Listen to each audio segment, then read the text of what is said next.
First, it's an honor to be invited to this year's Uyghur Studies Conference, and my apologies for not being able to be there in person. Still, I didn't want to miss this opportunity to share some new research with everyone and hopefully get your feedback. Tittering, my friend whom I will call Yunus, instructed, "You need to wait outside. Over there." He pointed to a vacant lot across from the Sinopec gas station in rural Pichon County. He continued, "It's something we have to do," with a palpable hint of embarrassment and frustration. I quickly patted the pockets of my pants, as became nervous habit to ensure my wallet and passport had not fallen out unnoticed. I exited the vehicle and stood idly in the scorching sun. The otherwise drab earth was littered with multicolored wrappers, indicating I was not the first to step at this spot. Yunus pulled away slowly. A cloud of yellowish-brown Taklamakan dust formed in his wake as he parked his car at the end of the queue. We both waited. After the car drove into the station and its engine turned off, I could see Yunus handing over papers, without a doubt identification documents, to the attendant. Apparently satisfied, the uniformed worker filled the gas tank unceremoniously. The engine was reignited and Yunus drove towards my position. After nearly 40 minutes, we were finally on our way. Queues seemed to form everywhere, and they stretched in all directions. Checkpoints and security screenings halted pedestrians and traffic across the region. Uyghurs waited the longest and were subjected to the strictest searches. In Kashgar, Uyghurs, unlike their Han compatriots, were required to produce identification cards and surrender their mobile phones to allow law enforcement to sweep for flag content. Passengers in Holtan disembarked their long-distance bus to line up behind a tent before being photographed, fingerprinted, and scanned. For some individuals, daily commutes to and from work required at least 10 security checks, including facial scans and mobile phone sweeps. These lines provide an explicit example of how the CCP has siphoned Uyghurs' time. Informed by Verdery's 1996 concept ethnization, which theorizes the Romanian Communist Party's, quote, seizure of private time, this talk demonstrates how the CCP imposes new temporal arrangements in Uyghur communities. Yet this seizure grips far more tightly than shoulder-to-shoulder queues, an act that literally immobilizes bodies while symbolically enhancing central power. In attempts to expand Uyghur unfreedoms, understood here as coercive and deliberate restrictions on choices for action at the level of the individual who is nevertheless partially bound by social and legal parameters, the CCP has hijacked virtually all private time to stall local reproductions of culture and social relationships. More specifically, mandatory weekly performances of patriotism, night classes, the imposition of the Chinese lunar civic calendar, and periodic ethnic unity activities with government-appointed family members disrupt and replace the periodicities of Uyghur social lives. To be sure, there was not, nor is there an idealistic, quote, Uyghur time. Seasonal rhythms and daily pulses in Uyghur communities have been set to several metronomes, sometimes in harmony, other times in discord. The widespread practice of government-supervised subsistence farming in southern oases such as Kashgar during the Reform era demanded Uyghur farmers to insert themselves in dizzying cycles of sowing and harvesting wheat, maize, and cotton. Petty merchants in Holja rushed out of their houses early in the morning and headed for the markets, where they would spend long days socializing between sales. The yearly calendars and daily routines of pious Uyghurs were punctuated with the 5 diurnal prayers, holy feasts, schedules for iftar, and shrine pilgrimage. Time in Uyghur communities was simultaneously charted by the party state. Business hours for banks, courts, and other government offices were set to Beijing Standard Time, the only official time zone in China. School bells at kindergartens and graduate-level seminars rang on the same hours as they were sounded in Beijing, Shanghai, and Guangzhou. A quick note on sources. Many of these entries were posted by official Zero Distance, or Lingjuli, accounts. First activated in 2015, Zero Distance accounts are external propaganda, or Waixuan, channels operating at the county, prefectural, and district levels in Xinjiang. The novelty and importance of these accounts, according to the State Council Information Office of the PRC, are the site's abilities to, quote, create new nodes of network communication, end quote, by releasing local information while embedding news from other locales. Mandatory weekly flag-raising ceremonies initiate weekly obligations and anchor Uyghurs in state-imposed temporal arrangements.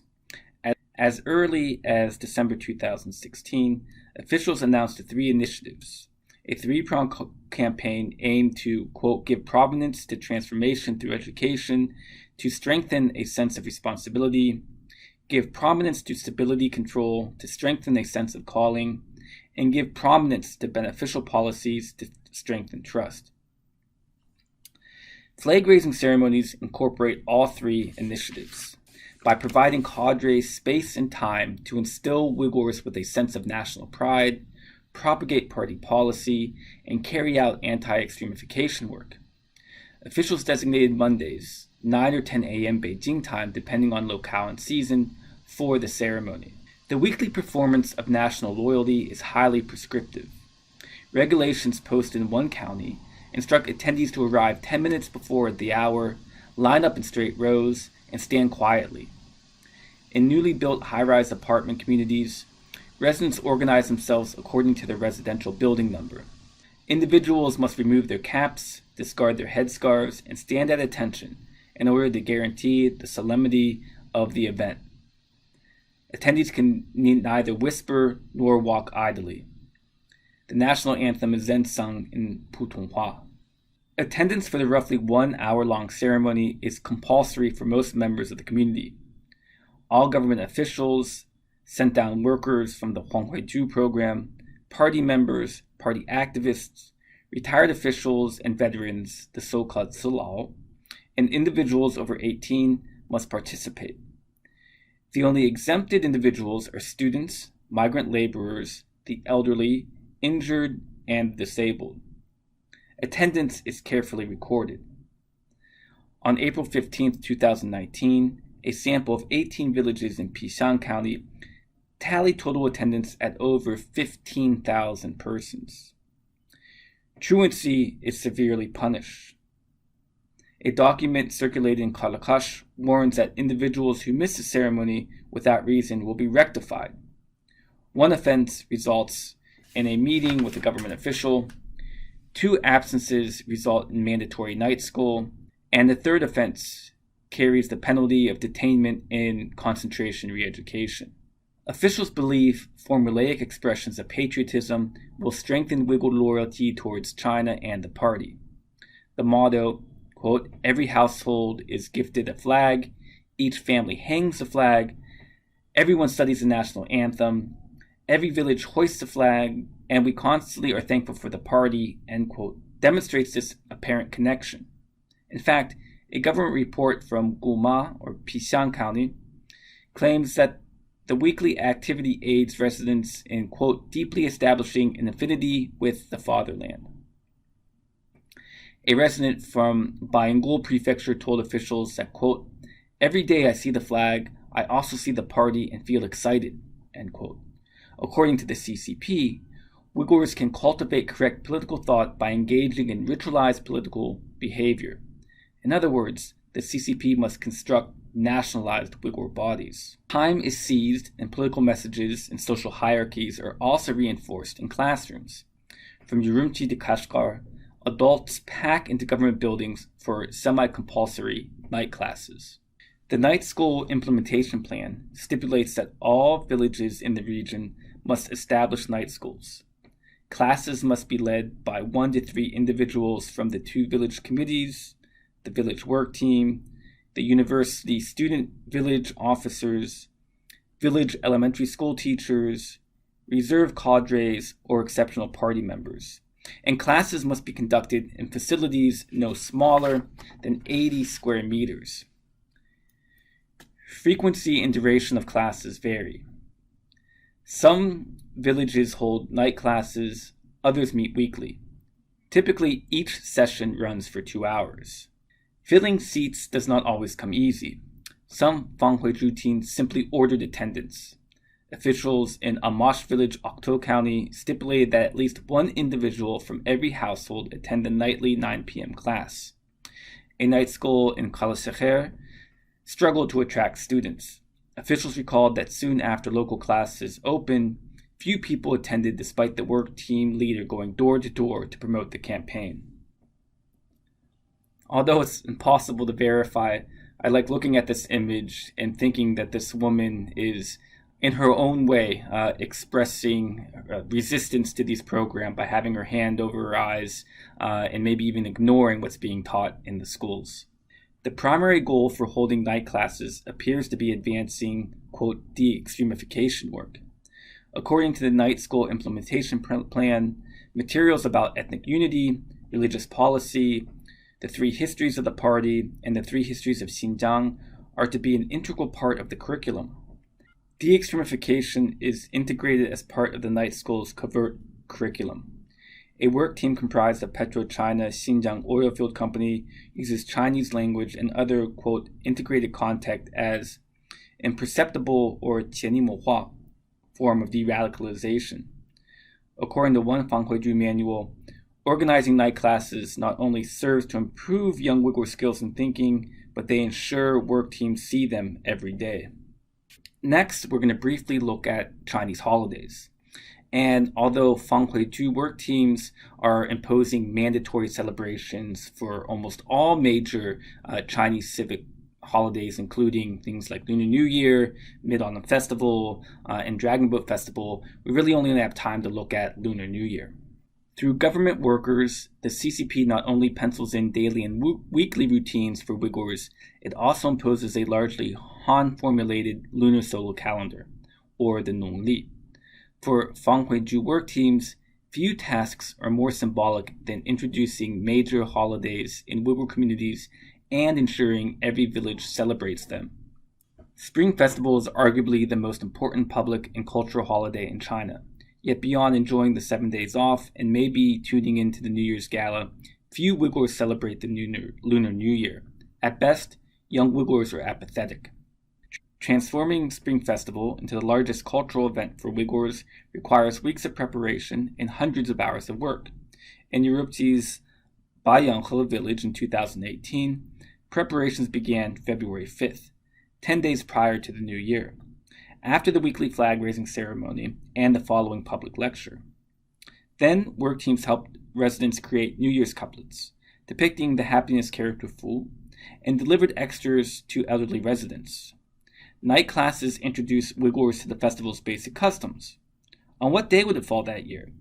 And what food one should eat? In Kashgar's Yangishiher County, local officials held the Ethnic Unity One Family New Year's Gala. Residents performed in skits titled, I'm Going to Meet Chairman Xi. They staged drum and fan dances and sung songs such as, We Thank the Party. Not to be outdone, work teams in Yakan taught residents how to perform a dragon dance. Meanwhile, work teams throughout the region assisted residents in hanging New Year's couplets outside their homes. Upon delivering couplets to one household, a civilian worker told his assigned relative, quote, This couplet is meant to say that after we became relatives, our affection is deeper and our hearts are closer. End quote. The composition of this newly forged blended family is not one of tukan, or family relatives. Rather, it is an asymmetrical Han big brother, Uyghur little brother relationship that is characteristic of China's, quote, big family, or the Dajiating. The New Year's festival usually concludes over a communal meal typical of Han families. From northern Xinjiang cities to the southern oases, work teams held jiaozi dumpling parties for residents. An official from Kashgar praised similar jiaozi events held the previous year. Today, everyone is making jiaozi of all different colors, and we are eating the feeling of, quote, ethnic unity jiaozi. We are living happy and beautiful lives. This event has also strengthened the resolution of party members and the masses to love their fatherland, show gratitude towards the party, and listen to their words, and follow them. These events capture the prevailing objectives of the government-arranged family visits. work teams attempt to bring Uyghurs into the fold of China's great family, but in the marginalized roles as obedient children to the CCP and respectful younger siblings to their older Han brothers and sisters. Furthermore, a Jiaozi feast taps into prevailing principles of traditional Chinese medicine. In other words, food presumes the power to transform. Eating jiao is not only symbolic of acting Chinese, it is in fact a step towards becoming Chinese. But the widespread observance of halal dietary practices in these communities, one of the few religious observances the CCP at least marginally respects, reminds Uyghurs and Han people of their differences, even when they celebrate these festivals together. In brief conclusion, we must not forget the overall context of the state's reorientation of Uyghur time. Clocks are being reset and calendars are being changed as countless Uyghurs have been detained. Most forms of religious practice are not only suppressed but criminalized, and Uyghur language is unmistakably being replaced by Chinese. Therefore, otherwise relatively banal acts of patriotic spectacles, night classes, and Chinese holidays expand Uyghur unfreedom, again understood here as coercive and deliberate restrictions on choices of action at the level of the individual, and those efforts advance Chinese colonial projects in the region. Thank you.